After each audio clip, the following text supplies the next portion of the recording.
quite unexpectedly, the April 1st ban list came around right after I had posted my updated deck profiles. I guess that means I have to put out a new one because some changes happened that would make the previous deck profile unplayable after April 1st. So this is a different take on the Mermail build. This is a more standard issue build. It uses needle fiber and it uses synchros and exceeds a lot more than link monsters moving forward. So it's very versatile. It's good for going first and second, really. It's pretty versatile in that sense. And there's not a lot of extra cards that you need to put into this deck. It's a lot of cards you should already have because realistically, there's only the extra deck monsters being moved around and not the main deck cards. So this is a 42 card deck. It's not 40 because there are some advantages you get from playing a larger build, such as breaking less. You have a lower chance of drawing bricks, as well as you have a higher chance of getting multiple cards and not the same duplicate cards. You also reduce the chances of being decked out against certain decks, like Mystic Line, which I'm seeing a lot of control decks like Spiral gravitating towards that strategy. And I'm not a fan of decking out, so you do have outs like some spell and trap removal in the main deck, and that's just a tech player choice. And you're welcome to play a 40 card deck by omitting those cards from your build. So to start things off, we play triple diva. She's fresh off the ban list, and that makes her a very good card to play multiples of. Unfortunately, I only have one super. It's, you know, alone. I don't have the other supers, but that's because I kind of missed my opportunity to buy them when they were $20 US dollars a piece back in January. But I guess, you know, you live and you learn. So I'm fingers crossed, hoping she gets an ultimate rare reprint in the OTS pack. So far, Book of Moon is the only announced ultimate rare, but I'm really hoping this gets the same treatment as Tour Guide from the Underworld. So what makes Diva so good? She's a tuner, which means when you normal summon her, you get a special summon Neptabyss, which is our main target from our main deck. Basically what Neptabyss does, he's the heart and soul of this deck. It basically turns this Mermail Atlantean deck more into an Atlantean Mermail deck. The main focus is getting Neptabyss onto the field and using his effect. The deck can do cool things without him, but because we aren't playing the OSHA package in this deck, it's more important that we open up Diva or Neptabyss. Basically, Neptabyss is an inherent +1. He can send dragoons, add dragoons, use dragoons effect, add a sea serpent. And so dragoons, which is kind of like the star pupil of the deck, he's not once per turn, and he can basically add any sea serpent from your deck to your hand if he's sent to the graveyard to activate a water monster's effect. So the cool thing about Mermail decks is that it's notorious for being max rarity or high rarity, beautiful ultimates and secret rares. And with it, it carries a very hefty price tag. So right now, prices are kind of inflated on TCG Player and eBay, but Super Divas are sitting at like $100. Dragoons are sitting at $100 to $110. Swap Frogs are about $108 to $115. And just those 9 cards is basically $1,000, which is kind of insane to think about it. And the deck doesn't have a whole lot of regional or competitive tops at the moment, but I think it'll definitely earn some later down the line. So to finish off the Atlantean engine, we run 2 infantry. Infantry is a really good card for spot removal. Basically destroys face-up cards, whereas marksman destroys face-down.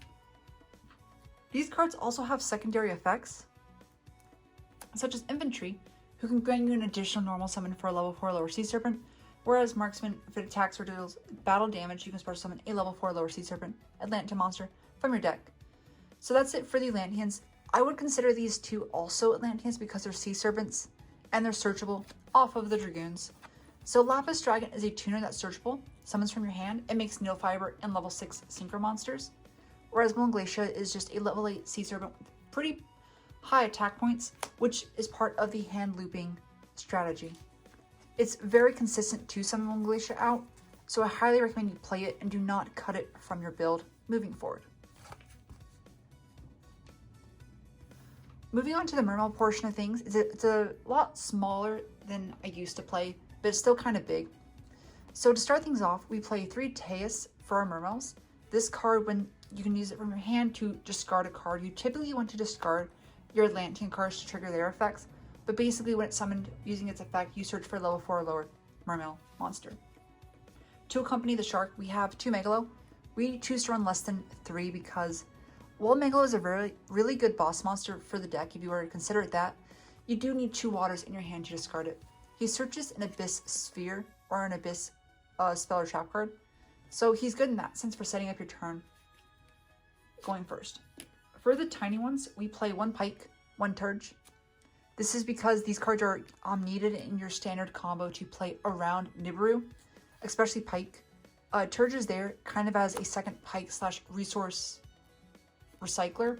He has the same effect as Pike, but he takes a level 3 lower water from your grave, puts it back into your hand. The cool thing about this Turge, it's not technically a misprint, but it has a really big part down here and a very tiny border up top, which I think is pretty cool.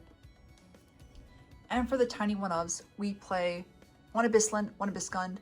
Abyss Gund's the most important. You could make the decision to play 2 Abyss Gund, but we do play Abyss Sphere, and sometimes you don't make the Synchro summon during the opponent's turn, and Lind is just there to get destroyed during the end phase, to summon Turge or Pike to get their effects.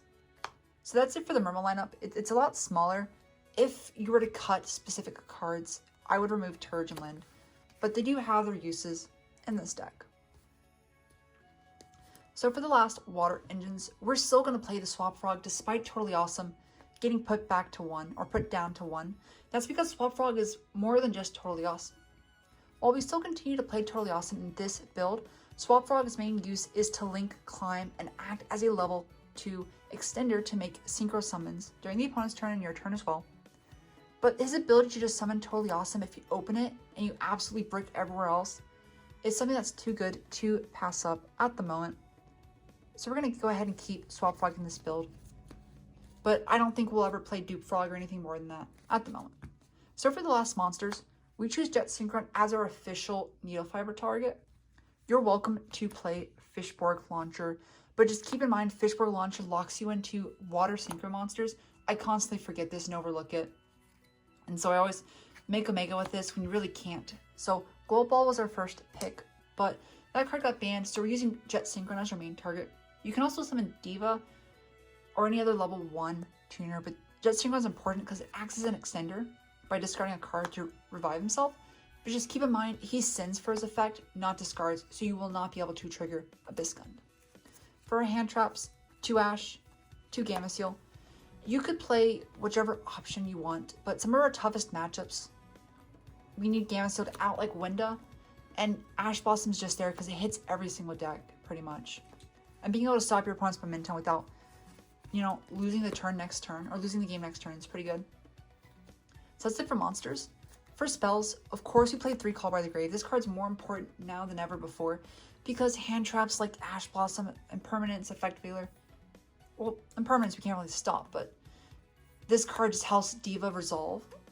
So the thing is, people always say that Diva is going to get hand trapped and you just pass your turn, but there's really 4 different outcomes. It's either A, your opponent opens the out and you don't have Call by the Grave nor an extender to continue, and so they kind of just win in that sense. Or 2, you have like Call by the Grave. Or 3, they don't have the hand trap and you still have your Diva and you win. Or 4, you have an extender like 1-for-1 and you can still do your combo. So it's not as simple as clear cut as normal Diva hand trap pass. There's a lot of ways to continue playing. So like I said, 1-for-1's a really good card. You can make it to summon Neptabyss. You basically run 7 copies of Neptabyss at this point, plus your Dragoon searches. 1-for-1's Monster Reborn. It's still an amazing card. You can revive Swap Frog, revive your level 4s, help you go into Exceed plays. We're still playing the Instant Fusion because it's a sack you one of. It's basically like playing Abyss Sphere, but Mud Dragon actually helps as protection like Call by the Grave going first, so I still choose to play it. Pot of Avarice. This card did come to 3, but we don't put enough monsters in the grave as quickly. We can definitely get 15 monsters in the grave. However, turn 1, and depending on your hand, if you don't open Diva or Neptabyss, which is unlikely, but it still happens, 3 Avarice you're not going to resolve. Maybe 2, maybe 1. But 1 Avarice is just there to be a really insane top deck. So for the last cards, Twin Twister. I'm always a fan of having some form of spell and trap card removal in the main deck. I know we don't play a lot of trap cards or play a lot of MSTs as we used to, but Twin Twisters is just a really good card just to have in the main deck in case your opponent has a floodgate or some sort of background that you just need out. Because if you draw this during your first turn, because your main combo only takes 1.5 or to 2 cards, this can act as an additional form of disruption depending on the deck. Destroy a field spell, destroy back row against back row decks. It's very versatile and it has its uses. The last cards for the 41st and 42nd spot. Abyss Gale Mizuji, because it's standard for the Abyss Gaios and Abyssalacia combo. Abyssalacia basically acts as a trident that surges like Broadbowl and a spawning gate. And we also have Abyss Sphere for the Synchro playing during the opponent's turn. So that rounds up the main deck of 42 cards. Let's go ahead and move on to the extra. The extra is kind of important. There's 16 cards I'm considering, but ultimately only 15 cards can make the cut. So I hope you understand my tech choices for this build. So to start things off, we have the Mud Dragon. We don't play the rare fish because Instant Fusion, Cross Sheep is no longer really a consistent option to play, but Mud Dragon's level 4 and protects against targeting, so I made the grand decision to play this card instead of rare fish. For our synchros, we play Quandax. Quandax is a level 4 water synchro that has the effect to synchro summon during the opponent's turn. We basically use them to make level 8s or even level 6s during the opponent's turn to help disrupt them. He's also a level 4, which you can also make any of your level 4 exceed monsters with. So that's kind of neat. Doesn't happen often, but it still happens. For Desert Locust, this is one of our main targets for Needle Fiber during the opponent's turn. Of course, we have Quandax, but Desert Locust is there for the hand loop if you choose to do that route. We have Bryonic as our other level 6 synchro of choice. This card's really good for just board wiping or clearing your opponent's field. If you play Dark Ruler no more, you can negate other monster effects, just normal summon Diva, and basically go into Bryonic and your white Aura Whale to basically clear out their entire field. You can't OTK that turn, but you can get rid of all the resources, and it's pretty cool. Omega's there for the hand loop during the opponent's turn or during your turn. Like I said, Swap Frog is level 2, so Swap Frog plus Desert Locust can make Omega. Usually we just use Jet Synchron with Megalorteus to make Omega. With White Aura Whale, we need a water tuner, and so we're usually making this with just Diva and Bryonic, per se. You could also make Aura Whale with Quandax plus a level 4 summon off of Abyss Sphere. This is the only option where Launcher would be a better target, but because we summon Omega in this build, we need to use a tuner target that doesn't lock us into waters. For the final 2 synchros, we play Trishula Dragon of the Ice Barrier because this is able to be made with Jet Synchron, Neptabyss, plus any of our sharks. I used to have an ultimate rare, but I ended up selling it. So I have this secret rare from BLLR, which just doesn't show up, which is interesting. And the last proxy is Crystron Quarion Gadrix. This card is a level 9 synchro, and basically has the effect that you need 2 tuners plus 1 non-tuner to make it. And when it's summoned, you can target up to 3 cards, or as many materials used to summon it, on your opponent's field and their graveyard and banish it. So it's basically like Trishula, but it's all in the field. So instead of hand looping, I guess, another card, you could summon Quarion Gadrix instead and just obliterate their field. It's a really good card for disrupting the opponent. And that rounds up our synchro cards. For the last remaining monsters in our extra deck, Totally Awesome with the Bahamut Shark. You're welcome to make Totally Awesome with, Swap Frogs, or you can use the Nibiru Evasion combo to play around Nibiru with Bahamut Shark. Both work. You can also recycle with Avarice, so don't worry if you don't think you're wasting main deck spots. We have Abyss Dweller, any level 4 target, but Abyss Dweller just kills so many decks. In this upcoming format, I would make the assessment that Abyss Dweller is just a staple in any deck that can summon rank 4s. We also run Gaios. We don't run Abyss Manor to summon the level 9 True King of all Calamities, but Abyss Gaios is still there to be used in the standard Teus combo. So you get able to summon this, equip with the equip spell, having an Abyssalacia, and still do some cool things. For the Link monsters, it's a very tiny count. Anemone, Abyssalacia, Needle Fiber. So the main glaring issue with this build is that it doesn't have a boss monster, per se. Rather just a bunch of disruptive cards to kind of tear apart your opponent's board during their turn. So the monster I've been considering as the 16th spot is Blackluster Soldier, Soldier of Chaos. You can easily summon this card. It's really hard to out. Other good options would be Borlo Dragon, Borlo Sword Dragon, maybe Appaloosa, maybe Unchained Abomination. But This card is just such a good card to play in this deck. It's also kind of expensive, but I'm hoping it gets a reprint in the new Toon Chaos booster set. But if I were to take a card out for BLS, I would either take out Trishula or maybe Corian Gandrax. But these are such good cards during the opponent's turn to just blow them up with. So, to be honest, I would probably just take out Trishula for this card if you feel the need to. Some decks just cannot out this and it's your win condition against them, which is fine and all. You can also side deck it. There's no issue with that. So the main reason why I chose these 3 link monsters moving forward for Master Duel 5 is that Enmity works for the Nibiru evasion combo. You basically summon Neptabyss after you summon Totally Awesome, so they can't really stop you in that sense. Abyshish is there because she's a good small boss monster. She's good for disruption. She's good for keeping your deck alive the next turn by searching Teus. Needle Fiber's there because it's just a blowout card. It makes your 4-card, 5-card hand loops possible. Major disruption. And it's water, so you can summon it off of Anemone, revive it if you link it off. So that's it for this Mermail deck profile moving forward. And,